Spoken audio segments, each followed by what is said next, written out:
Proud ang UP student na si Mark Joseph Solis nang ihayag ang acceptance speech niya matapos manalo sa photo contest na Smiles for the World ng Chilean Embassy. Naniniwala si Senador Miriam Defensor Santiago na guilty sa plagiarism si Senador Tito Soto. Naiyak na lang sa nagawa ng anak.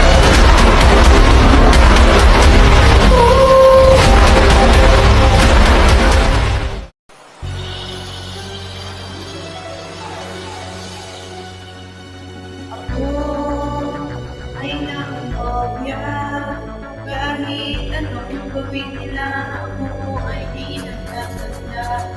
Ako ay nakakobya, kahit anong gawin nila, ako ay di nagkakanda.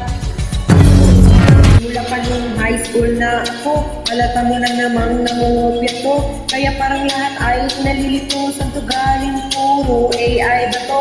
Mga projects, hindi dumadata, iba't ibang platform ang gumagawa. Palakad-lakad sa harapan ng salamin, sinasabi sa sarili, ano pa naman nila?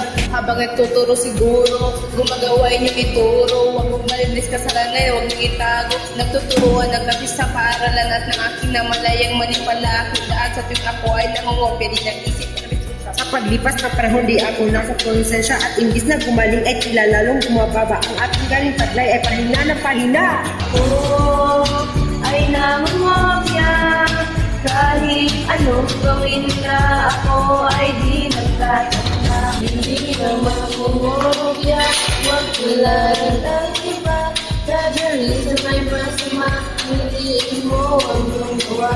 Hindi naman mangungopya, huwag tularan ang iba. Kung dahil sa iba ang gawa, para mula rin halaga.